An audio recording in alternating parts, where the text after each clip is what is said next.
आपले चिली पनीर तयार झालेले आहे।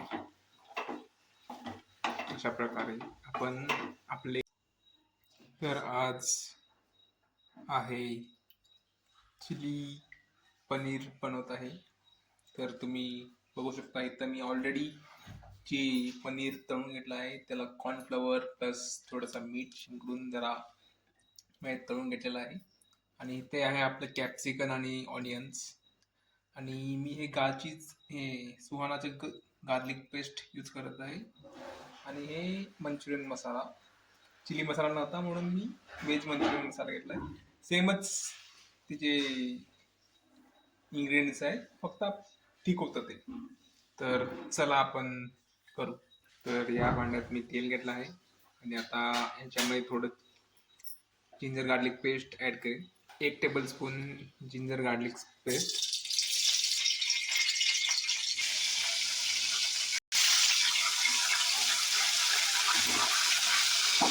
तर चालू आहे।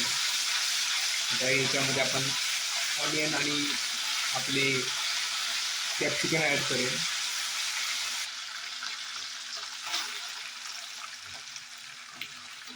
सगळे ॲड कर आणि आता आपण हे मस्त बघित भाजून घ्यायचं आहे, थोडेसे लालसर होईपर्यंत। जास्त लालसर झालं तर आपली चायनीजची पेस्ट आपण याच्यामध्ये ॲड करायची आहे। तर हे आपल्या भाजून झालेलं आहे। तर यामध्ये आपण पहिला पनीर ॲड करेन। पनीर हे आपण भाजून घेतलं आहे ते पनीर आपण ॲड करू आणि थोडंसं मिक्स करू। आणि याच्यावर थोडं आपण चवीनुसार आपण लाल तिखट ॲड करू। लाल तिखट, थोडंसं नमक, हे लाल तिखट चवीनुसार।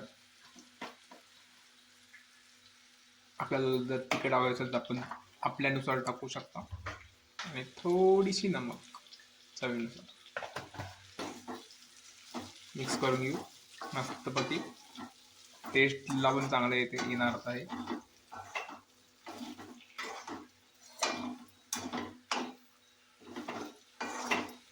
पनीर चिली मोस्टली आपण स्टार्टरमध्ये आपण खाऊ शकतो। मोस्टली व्हेजिटेरियन्स लोक पनीर चिलीचे जास्त आवडते त्यांना। आपण आता ह्याच्यामध्ये आपले चिंग्स चायनीजचे मसाला आपण ॲड करणार आहे। त्यामध्ये आपण थोडंसं पाणी घालणार आहे, ऑलरेडी रेडीमेड आहे मसाला। ते आपण ॲड करून थोडंसं आपण बारीक फ्लेमवर त्याला हे करू देऊ आणि याला 5 ते 10 मिनिटं लागतील पूर्ण तयार व्हायला। तर बघू शकता आपण आपले चिली पनीर तयार झालेले आहे। अशा प्रकारे आपण जर आपला हा व्हिडिओ आवडला असेल तर तुम्ही पण सेम ट्राय करू शकता। सिंपल रेसिपी आहे। हे थोडी गार्निशिंग कोथिंबीर असून आणि आता आपण हे खायला तयार झालेलं आहे। तर चला आपण सर्व करू हे डिश, आपली चिली पनीर। तर ही आपण डिश तयार झाली, आपण डिशमध्ये सर्व करत आहे। तर आपलं चिली पनीर तयार झालेलं आहे। तर मी हा घेतो फर्स्ट बाईट। हे आहे आपलं चिली पनीर। बेस्ट। हा माझा फर्स्ट ट्राय आहे घरी चिली पनीर बनवण्याला आणि बेस्ट झालेला आहे। तुम्ही पण घरी ट्राय करू शकता। सिंपल रेसिपी आहे। व्हिडिओ आवडला असेल तर नक्की लाईक करा आणि शेअर करा आणि सबस्क्राईब करायला विसरू नका। धन्यवाद।